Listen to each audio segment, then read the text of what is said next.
2006 میں ہمارے حلقے میں ایک نوجوان اچانک آ گیا. سال 6 مہینے ہمارے ساتھ رہا. پھر وہ چودھری کے چاند کی طرح آیا اور مہینے کے آخری تاریخ کے چاند کی طرح غائب ہو گیا. اس پورے عرصے میں کہاں رہا اللہ جانے. لیکن کووڈ جیسے ختم ہوا پھر سے ظاہر ہو گیا. پھر چودھری کا چاند دوبارہ ہمارے پاس آیا. پوچھنے پر بتایا کہ میرا نام عمر شریف ہے. میں بچہ جب پیدا ہوا تو لوگ عمر نام صحیح ہے شریف, بچہ تو شریف ہی ہوتا ہے. رسول اللہ صلی اللہ علیہ وسلم نے فرمایا بچے جنت کے پھول ہوتے ہیں, ریحان الجنہ. پھر شریف کیا ہے؟ ایسا بچہ جب بڑا ہو گیا پھر بھی شریف ہی رہا. تو اس کی شرافت کا حال یہ ہے کہ میں قسم کھا سکتا ہوں, بلکہ میں یہ مصرع دہرا سکتا ہوں کہ دامن نچوڑ دے تو فرشتے وضو کریں. اس کی شرافت کا یہ حال. دامن نچوڑ دے تو فرشتے وضو کریں. نوجوانی میں ایسی جوانی تو اللہ ہر کسی کو دیتا ہے. تعلیم کے اعتبار سے آئی ٹی کا کورس کیا گریجویٹ ہو. پھر 2003 سے یہاں پر آئے. وہ ہم سے ملنے میں ذرا تاخیر ہو گئی, مصروفیات اتنی زیادہ تھی. پھر دوبارہ جب آئے تو مقرر بن کے آئے. تو میں اس نوجوان کو خطاب کی دعوت دینے جا رہا ہوں. جناب عمر شریف صاحب کی تشریف لائیں اور آپ سے نبی کریم صلی اللہ علیہ وسلم کی سیرت مبارکہ کا ایک خاص پہلو, نبی کریم صلی اللہ علیہ وسلم کے اپنے صحابہ اکرام سے کیسے تعلقات رہے, اس موضوع کو سماعت فرمائیے.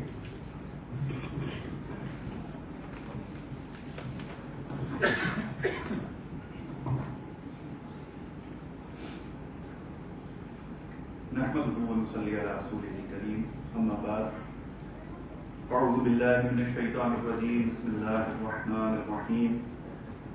قال الله تعالى في القرآن الكريم لقد جاءكم رسول من أنفسكم عزيز عليه ما عنتم حريص عليكم بالمؤمنين رؤوف رحيم. صدق الله العظيم. رب اشرح لي صدري ويسر لي أمري واحلل عقدة من لساني يفقهوا قولي. السلام علیکم ورحمۃ اللہ وبرکاتہ.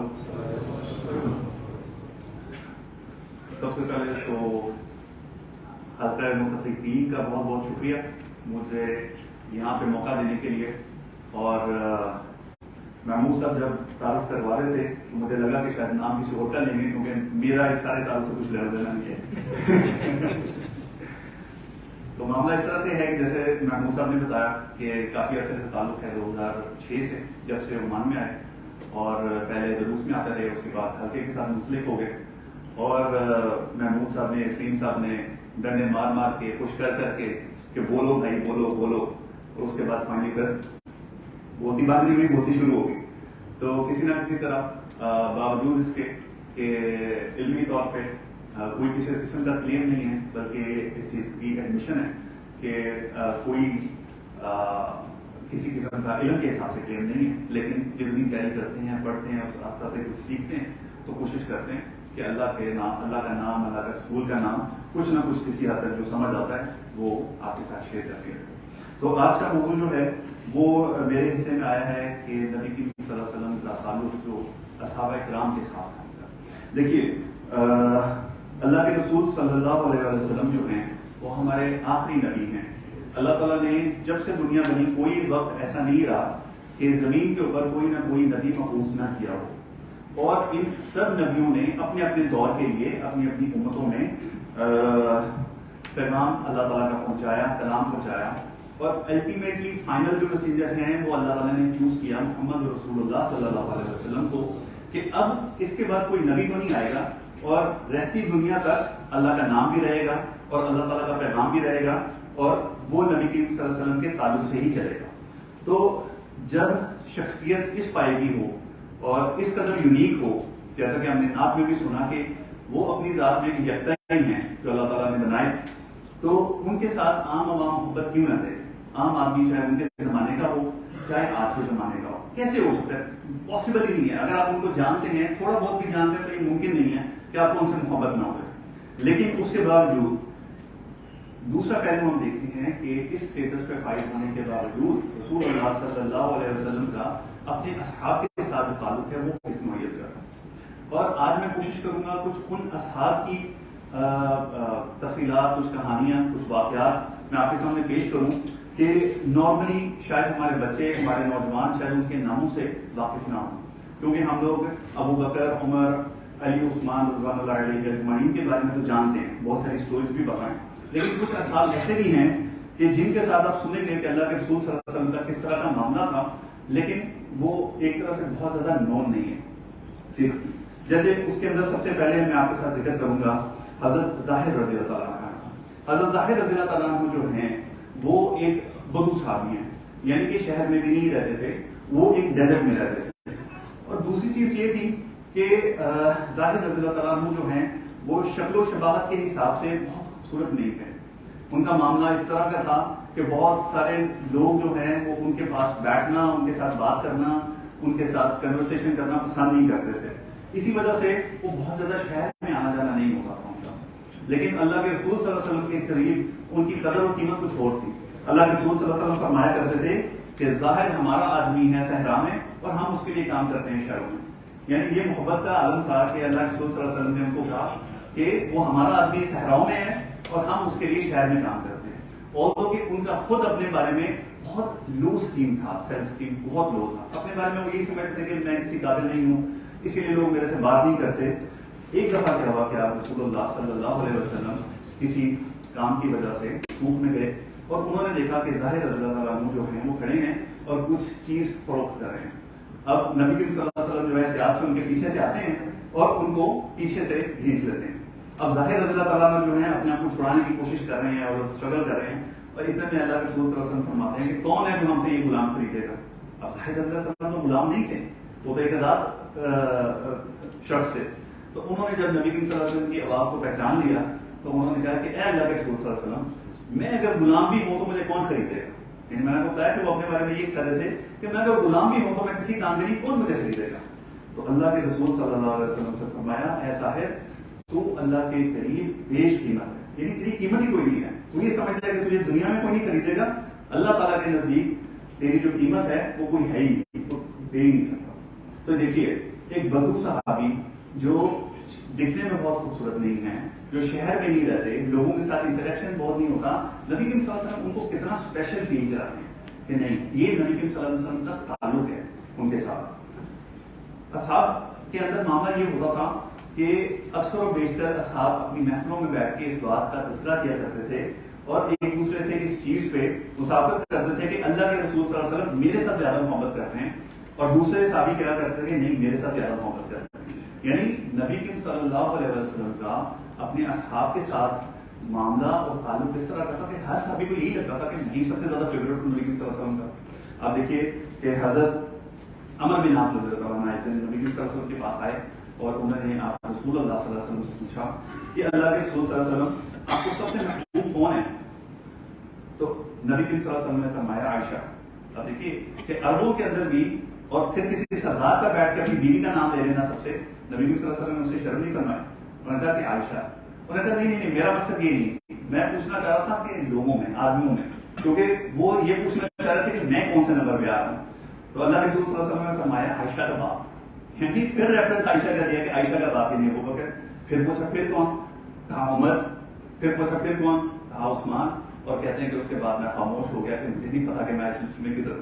لیکن نبی کریم صلی اللہ علیہ وسلم کا تعلق ان کے ساتھ اس طرح تھا کہ ان کو یہ لگتا تھا کہ شاید جو ٹاپ میں لوگ ہیں جن کے ساتھ نبی کریم صلی اللہ علیہ وسلم سب سے زیادہ محبت کرتے ہیں وہ میں ہی ہوں شاید. اس کے بعد اگلے صحابی جن کے بارے میں آپ کو بتاؤں وہ ہیں جلبیب رضی اللہ عنہ. جلبیب کا معاملہ یہ ہے کہ انتہائی غربت کے عالم میں وہ مدینہ میں رہا کرتے تھے اور انتہائی بستر تھے، غریب تھے، اور شکل و شباہت ان کی کسی بیماری کی وجہ سے یا پیدائشی ان کی کچھ بگڑی ہوئی، جس کی وجہ سے کہتے ہیں کہ جب پردے کی آیات نازل نہیں ہوئی تھی تو اس سے پہلے وہ عام طور پہ مردوں میں بیٹھتے بھی نہیں تھے، کیونکہ مرد ان کو ساتھ بٹھاتے نہیں تھے، بات نہیں کرتے تھے. نارملی چونکہ عورتوں کے دل نرم ہوتے ہیں تو وہ ان کے ساتھ بیٹھتے تھے، کچھ کام وغیرہ کر دیا، کچھ بات کر لی تو وہ وہاں بیٹھا کرتے تھے. حضرت ظاہر جو ہے نہ تو ان کو قبیلے کی کوئی بیکنگ تھی نہ کچھ اور تھی، البتہ نبی کریم صلی اللہ علیہ وسلم کی مجلس میں آیا کرتے. اللہ کے رسول صلی اللہ علیہ وسلم نے پوچھا کہ جلبیب تو کیا تم شادی نہیں کر رہے؟ تو جلبیب نے کہا کہ مجھ سے کون شادی کرے گا، مجھے کون بیٹی دے گا. تو ایک روایت میں آتا ہے کہ نبی کریم صلی اللہ علیہ وسلم خود، اور ایک روایت میں آتا ہے کہ نبی کریم صلی اللہ علیہ وسلم نے جلیبیب کو بھیجا ایک انصاری کے گھر میں، انصاری صحابی کے گھر میں، اور جا کے انہوں نے کہا کہ نبی کریم صلی اللہ علیہ وسلم آپ کی بیٹی کا رشتہ جو ہے وہ مانگ رہے ہیں۔ وہ بہت خوش ہو گئے، انہوں نے کہا ہاں ہاں یہ تو ہمارے مقدر کھل گئے۔ انہوں نے کہا کہ نہیں، اللہ کے رسول صلی اللہ علیہ وسلم اپنے لیے نہیں۔ انہوں نے کہا اچھا تو پھر ابو بکر کے لیے؟ انہوں نے بولا نہیں۔ پھر کیا عمر کے لیے؟ انہوں نے بولا نہیں۔ تو پھر کس کے لیے؟ کہا جلیبیب کے لیے۔ اب یہ جب سنی تو وہ تھوڑے خاموش ہو گئے اور بولا میں اپنی بیوی کے ساتھ مشورہ کروں۔ جب اندر گئے اور اپنی بیوی سے بات کی تو جو عورتوں کا نارمل ریئیکشن ہوتا ہے، انہوں نے بولا کہ کیسی بات کر رہے ہو آپ، یہ کیسے ہو سکتا ہے، ہماری اتنی خوبصورت بیٹی، اتنی لائق فائق مومنہ بیٹی ہم کیسے جلیبیب کو دے دیں جو دیکھنے کے لائق نہیں ہے۔ اور یہ ساری کنورسیشن ہے۔ دیکھیے اللہ کے رسول صلی اللہ علیہ وسلم نے جب ان کے گھر میں بھیجا تو نبی کریم صلی اللہ علیہ وسلم جانتے ہیں نا اس گھر والوں کو کہ ان کا کیا معاملہ ہے۔ تو بیٹی جو ہے وہ نکلی باہر، اس نے اپنے پیرنٹ سے کہا کہ اللہ کے رسول صلی اللہ علیہ وسلم نے کوئی پیغام بھیجا تو کیا آپ اس کو رد کر دیں؟ تو اللہ کے رسول صلی اللہ علیہ وسلم نے اگر بھیجا ہے کسی کو کسی پیغام کے ساتھ تو یقیناً نبی کریم صلی اللہ علیہ وسلم نے میرے لیے کچھ بہتری کا معاملہ ہی سوچا ہوگا۔ یعنی دیکھیے کہ اللہ کے رسول صلی اللہ علیہ وسلم کے اوپر ان کا کانفیڈنس اور ان کا اعتماد کیا تھا۔ اور اس بات پہ جب بیٹی کی بات سنی تو وہ راضی ہو گئے اور جلیبیب فائنلی ان کی شادی ہوئی۔ اور حضرت عثمان بن عفان جو ہیں انہوں نے پورے کے پورے معاملات جو شادی کے تھے، جو اخراجات تھے وہ اٹھائے۔ اس کے بعد ایک دفعہ کیا ہوا کہ جنگ کا موقع تھا اور جنگ ختم ہونے کے بعد آپ رسول اللہ صلی اللہ علیہ وسلم لوگوں کو بول رہے تھے کہ اپنے خاندان والوں کو، اپنے اقربا کو، اپنے لوگوں میں سے دیکھو کہ کون نہیں ہے، کون مسنگ ہے، کون مل نہیں رہا ہے، تو اس کو ڈھونڈ کے لاؤ۔ اور پھر خود کہنے لگے کہ میں جلیبیب کو نہیں پا رہا، میں جلیبیب کو مس کر رہا ہوں، جلیبیب کی طرف خود ہی نکلے اس کی تلاش میں جلیبیب کی۔ اور جب آپ نکلے اور میدان جنگ میں پہنچے تو آپ نے دیکھا کہ جلیبیب شہادت پا چکے تھے اور ایک ایسی جگہ پہ پڑے ہوئی تھی لاش مبارک کہ جہاں پہ ان کے ارد گرد 7 دشمنوں کی لاشیں تھیں۔ یعنی وہ کم سے کم 7 جو دشمن تھے ان کو قتل کرنے کے بعد شہادت کا مرتبہ جو ہے انہوں نے حاصل کیا۔ اللہ کے رسول صلی اللہ علیہ وسلم نے ان کو دیکھا تھا، ھذا منی وانا منہ، یعنی میں اس سے ہوں، ان سے ہے۔ اس قدر محبت نبی صلی اللہ علیہ وسلم نے دکھائی۔ یہ لوارث ہیں، کون پوچھے اس کے بارے میں، لیکن میں یہ میرا ہے اور میں ایسا ہوں۔ اور نبی صلی اللہ علیہ وسلم نے اپنے بتایا بہت پسکات تھے، خود اٹھایا اپنے ہاتھوں سے اور خود ان کو دفن کیا۔ تو یہ اللہ کے رسول صلی اللہ علیہ وسلم کی محبت تھی اپنے اصحاب کے ساتھ۔ اس کے بعد اگلے صحابی قدرے آپ نے نام سنا ہوگا، حضرت عمار ابن یاسر۔ حضرت عمار کے والد جو یاسر ہیں وہ یمن سے آئے اور مکہ میں آ کے بس گئے، اور آنے کے بعد انہوں نے سمیہ نامی جو نونی ہے اس کے ساتھ شادی کی۔ شروع میں سمیہ جو ہیں وہ کسی اور قریشی کی ملکیت میں تھی، لیکن اس کے مرنے کے بعد وہ ابو جہل کی ملکیت میں آئے۔ اور ابو جہل امت کا فرعون آپ کیسے سوچ سکتے ہیں، اور یہ وہ لوگ ہیں کہ پورا خاندان کوئی بہت ہائی اسٹیٹس کا نہیں تھا، تینوں ماں باپ اور بیٹا اسلام قبول کر رہے کے بارے میں کہتے ہیں کہ 7 میں لوگ تھے جو اسلام قبول کیا جنہوں نے۔ اب ان کے اوپر آپ سوچیے کہ کیسے کیسے ظلم کے پہاڑ ڈھائے جاتے ہوں گے کہ حضرت یاسر اور حضرت سمیہ کے گھر کے پاس نبی صلی اللہ علیہ وسلم گزرتے تو صرف اتنا کہا کرتے اس پر یا علی یاسر، اے یاسر کے گھر والوں صبر کرو، کیونکہ آپ کو پتا ہے کہ اس وقت ہاتھ بندے تھے، کچھ نہیں کیا جا سکتا۔ نبی صلی اللہ علیہ وسلم اسپیشل ان کو کہا کرتے کہ صبر کرو، اس قدر ظلم ہوتا تھا۔ سو مچ سو کہ یہ دونوں میاں بیوی جو ہیں وہ اسلام کی پہلے شہید جو ہے وہ بنے، یعنی وہ شہید کر دیا گیا، کیونکہ ان کا اسٹیٹس ایسا تھا کہ کوئی قبیلہ ان کے پیچھے نہیں تھا جو کھڑا ہوتا ان کا خون کا بدلہ لینے کے لیے۔ اور یہ حضرت عمار کی آنکھوں کے سامنے ہوا، لیکن اس پہ بس نہیں ہوا، انہوں نے حضرت عمار کو اس کے بعد بھی انتہائی تشدد کا نشانہ بنایا، حتیٰ کہ ایک دن ایسا ہوا کہ حضرت عمار کو وہ صحرا میں تھے، گرم دھوپ گرم ریت کے اوپر ان کو لٹایا، کبھی پانی کے اندر ان کا چہرہ ڈالتے تھے اور ان کو بوجھ لاتے، کبھی ان کو گرم پتھر ان کے اوپر رکھتے تھے، اور ایک ہی بات کہتے کہ اللہ کے رسول صلی اللہ علیہ وسلم کے بارے میں گستاخی کرو اور کفریہ کرنا کرو۔ جب اس حالت میں پہنچ گئے کہ نیم یوشی کا معاملہ تھا، ان کے منہ سے اس تکلیف کی وجہ سے کفریہ کلمات نکل گئے۔ اب انہوں نے اس کو بعد چھوڑ دیا، جیسے ہی ان کو ہوش آئی حضرت عمار کو تو وہ بھاگ نبی صلی اللہ علیہ وسلم کے پاس ہو گئے اور کہا کہ اللہ کے رسول صلی اللہ علیہ وسلم میں تو منہ سے ایسے کفریہ کلمات نکال دیا۔ تو اللہ کے رسول صلی اللہ علیہ وسلم نے ان کو تسلی دی اور پوچھا کہ دل کی کیا حالت ہے؟ دل تو جھکا ہے آپ کی نبوت پہ، اللہ کی وحدانیت پہ، اور اسی چیز پہ میرا ایمان، اور میں اس سے پیچھے نہیں ہٹا۔ تو اللہ کے رسول صلی اللہ علیہ وسلم نے فرمایا گزر کرے گا. اس کے بعد اللہ تعالیٰ نے آیت نازل فرمائی کہ جو کوئی اس طرح میں اپنی جان بچانے کے لیے کا کلمہ کہہ دے اللہ تعالیٰ اس کو 7 درگزر فرما. اس کے بعد مکہ کا دور گزرا, مدینہ میں مسلمان پہنچ گئے اور یہ دور ہے کہ مسجد نبوی کی تعمیر ہوئی اور نبی کریم صلی اللہ علیہ وسلم نے سب کو حکم دیا مسجد کے لیے, اس کنسٹرکشن کے لیے پتھر. تو سب صحابہ جو ہیں وہ پتھر لا رہے ہیں, تو دیکھا حضرت عمار کو کہ ایک کی بجائے سب ایک ایک پتھر لا رہے ہیں, عمار 2 پتھر لا رہے ہیں. تو نبی کریم صلی اللہ علیہ وسلم نے ان کو بلایا اپنے پاس, ان کی جو دھول تھی وہ آپ کی چہرے سے بالوں سے, عمار تم اٹھا رہے ہو پتھر, سب کیوں اٹھا رہے ہیں؟ اللہ کے رسول صلی اللہ علیہ وسلم اپنے لیے اٹھا رہا ہوں, آپ کے لیے بھی لے کے آ رہا ہوں. لیکن وسلم کی محبت میں بول رہے ہیں کہ نہیں ہیں, بہت زیادہ عمر کے نہیں ہے, لیکن ایک اپنے لیے اٹھا رہا ہوں, آپ کے لیے لے کے آ رہا ہوں. تو نبی صلی اللہ علیہ وسلم نے محبت و شفقت ان کے معاملہ رکھتے. نبی صلی اللہ علیہ وسلم نے فرمایا کہ عمار سر کے پاؤں سے لے کے پیر کے ایمان سے, کسی کے بارے میں یہ بھی کہہ دیا جائے نا کہ دل میں ایمان بھرا ہوا ہے, تو بات ہوتی ہے, بڑی بات ہوتی ہے. تو عمار کے بارے میں اللہ کے رسول فرما رہے ہیں کہ سر کے پاؤں سے لے کے ناخن تک ایمان سے بھرا ہوا ہے. اور اللہ کے رسول صلی اللہ علیہ وسلم نے فرمایا کہ عمار کی زبان کو اللہ نے شیطان محفوظ کر دیا ہے. تو یہ عمار رضی اللہ عنہ تھے.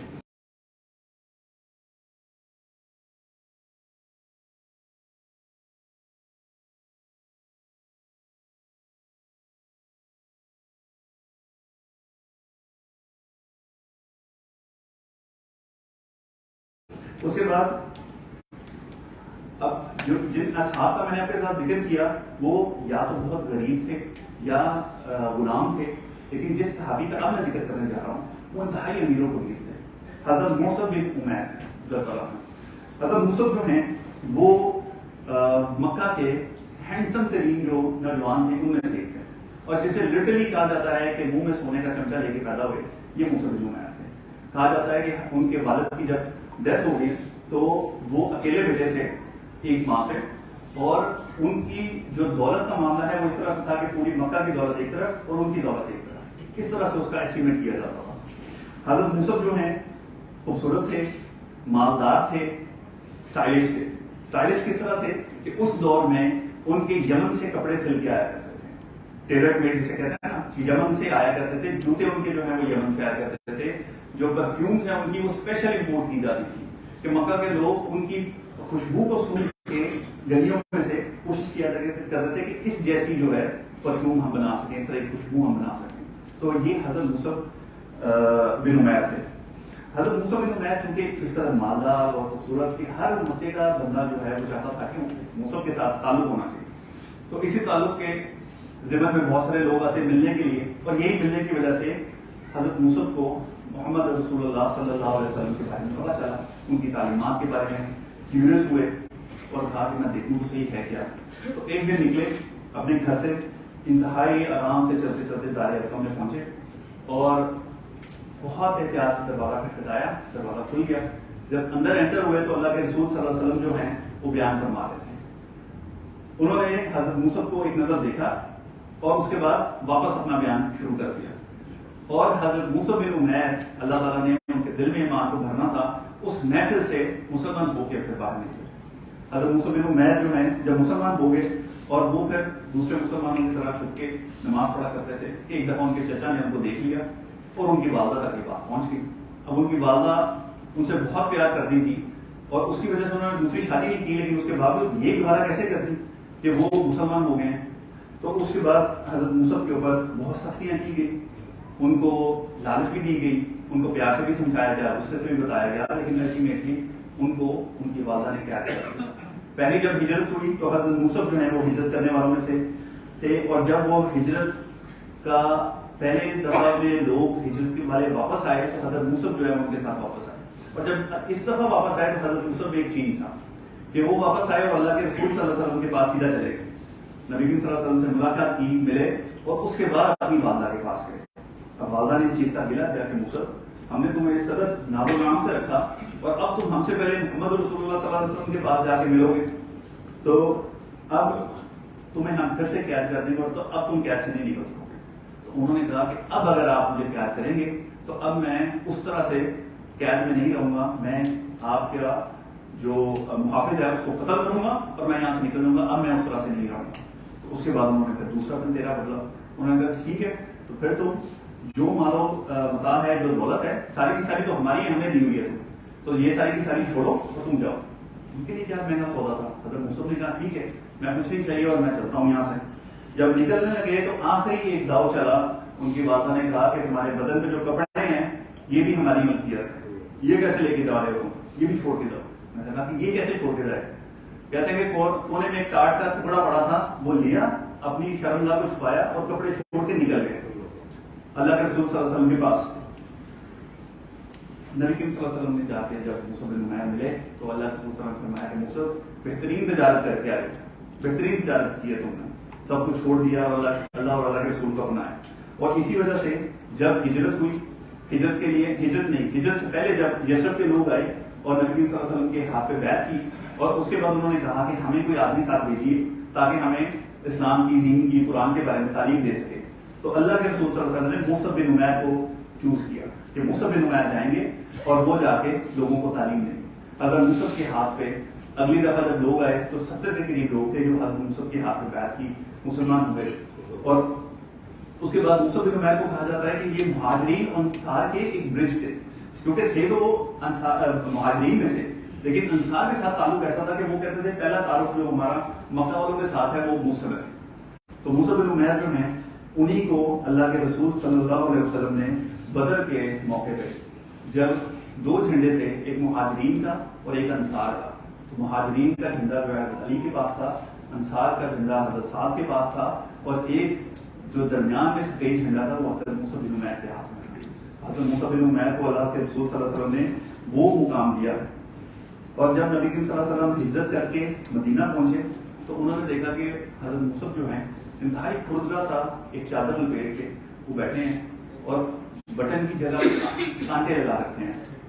اور نبی کریم صلی اللہ علیہ وسلم کی آنکھوں سے آنکھ سے جائے, انہوں نے کہا کہ اے موسیٰ کہاں تھے اور کہاں پہنچے ہو تو, اور کہا کہ اے موسیٰ ایک وقت آئے گا کہ جب لوگ صبح میں کچھ لباس پہنیں گے اور شام میں کچھ پہنیں گے, صبح میں کچھ کھانا کھائیں گے اور شام میں کچھ کھانا کھائیں گے, لیکن موسیٰ تم اس میں نہیں ہوگے.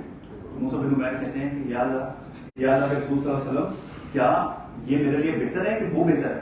میں نے کہا کہ یہ تمہارے لیے بہتر ہے. کہا پھر میں راضی ہوں جو میرے لیے بہتر ہے.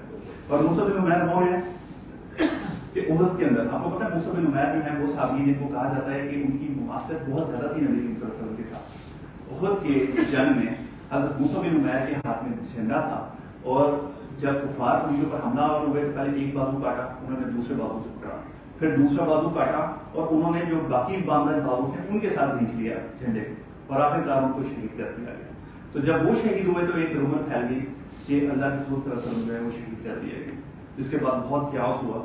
لیکن موسیٰ بن عمیر جو ہے جب شہید کر دیا گیا ان کو, تو نبی کریم صلی اللہ علیہ وسلم احد کی جنگ کے بعد جب آئے اور شہداء کو دیکھنے کے لیے تو سب سے پہلے حضرت حمزہ رضی اللہ عنہ کرے, اور اصحاب کہتے ہیں کہ اس قدر روئے کہ ہم نے کبھی نبی کریم صلی اللہ علیہ وسلم کو اس قدر روتے نہیں دیکھا جب حضرت حمزہ کو انہوں نے دیکھا. اور اس کے بعد دوسرا بندہ جس کی طرف گئے وہ حضرت موسیٰ بن عمیر, اور اس کے قبر پہ کھڑے, اس کے پاس تاج پہ کھڑے ہو کے بھی اسی طرح سے نبی کریم صلی اللہ علیہ وسلم روئے. اور حضرت موسیٰ بن عمیر کو جب دفن کرنے کا وقت آیا تو صاحب نے آ کے کہا کہ اللہ کے رسول صلی اللہ علیہ وسلم ان کا کپڑا اتنا کافی نہیں ہے کہ ان کا کفن پورا کر دیا جائے. سر ڈھانپتے ہیں تو پیر ننگے ہو جاتے ہیں, پیر ڈھانپتے ہیں تو سر ننگا ہو جاتا ہے. یہ موسیٰ بن عمیر ہے تو spoiled child of Mecca, the most richest.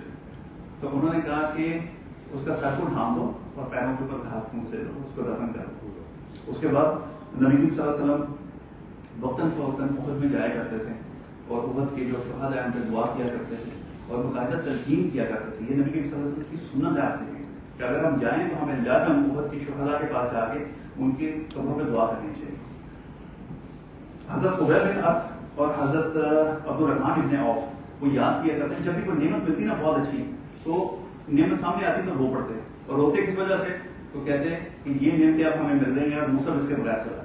یعنی ہر نعمت کو موسیٰ یاد آتا کہ موسیٰ تو وہ تھا جو نعمتوں میں پلا بڑا تھا اور اس نے کچھ نہیں دیکھا, لیکن اب ہمیں یہ نعمتیں ساری کی ساری جو ہیں وہ مل رہی ہیں. تو اللہ کے رسول صلی اللہ علیہ وسلم نے آخر میں آپ کو بتاتا ہوں کہ نبی کریم صلی اللہ علیہ وسلم اپنی وفات سے پہلے جو ہیں وہ نکلے اور احد کے شہداء کے اوپر انہوں نے دعا کی, ان کی زیارت کی قبروں کے, اور اس کے بعد بقیع میں آئے اور وہاں پہ جو رہے ہیں ان کی زیارت کی اور وہاں پہ دعا کی، اور اس کے بعد فرمایا وَدِدْتُ عَنَاقَ دُرَعِينَا إِخْوَانَنَا، آئی وش، میری یہ خواہش ہے کہ کاش میں اپنے بھائیوں کو دیکھوں. تو حضرت ابو ہریرہ رضی اللہ عنہ ساتھ ہوں، وہ تھوڑے سے پشیمان ہو کے بولے کہ اللہ رسول صلی اللہ علیہ وسلم ہم آپ کے بھائی نہیں ہیں؟ میں کہا نہیں، تم لوگ میرے اصحاب ہو، صحابی ہو. میرے بھائی وہ ہوں گے کہ جو آخر وقت میں آئیں گے، جنہوں نے مجھے نہیں دیکھا ہوگا لیکن میرے اوپر ایمان لے کے آئیں گے، وہ ہوں گے میرے بھائی. تو بھائیوں بزرگوں دوستوں، وہ ہم ہیں کہ جن کو اللہ کے رسول صلی اللہ علیہ وسلم نے اس وقت بھی فراموش نہیں کیا تھا. ہم یاد تھے ان کو کہ ایک امت آئے گی جو میرے اوپر ایمان لے کے آئے گی کہ جب انہوں نے مجھے دیکھا بھی نہیں ہوگا، ان کے سامنے اولاد ہوں گے اور اس کے اوپر بھی ایمان اس طرح سے لے کے آئیں گے. ان کو کہا کہ میرے بھائی ہیں. تو کیا ہمارا یہ فرض اور حق نہیں بنتا کہ اللہ کے رسول صلی اللہ علیہ وسلم کی سیرت کو اس مضبوطی سے پکڑ لیں کہ اس کے ساتھ کوئی شخصیت جو ہے وہ پیدل نہ ہو سکے. تو اللہ کے رسول صلی اللہ علیہ وسلم کا جو مقام ہماری زندگیوں میں ہونا چاہیے، ہم اللہ تعالیٰ سے دعا کرتے ہیں کہ ہمیں اس چیز کی ثابت دے کہ ہم اس مقام کو جان سکیں اور اس کے اوپر جو ہے وہ کھڑے ہو سکیں. وآخر دعوانا الحمدللہ.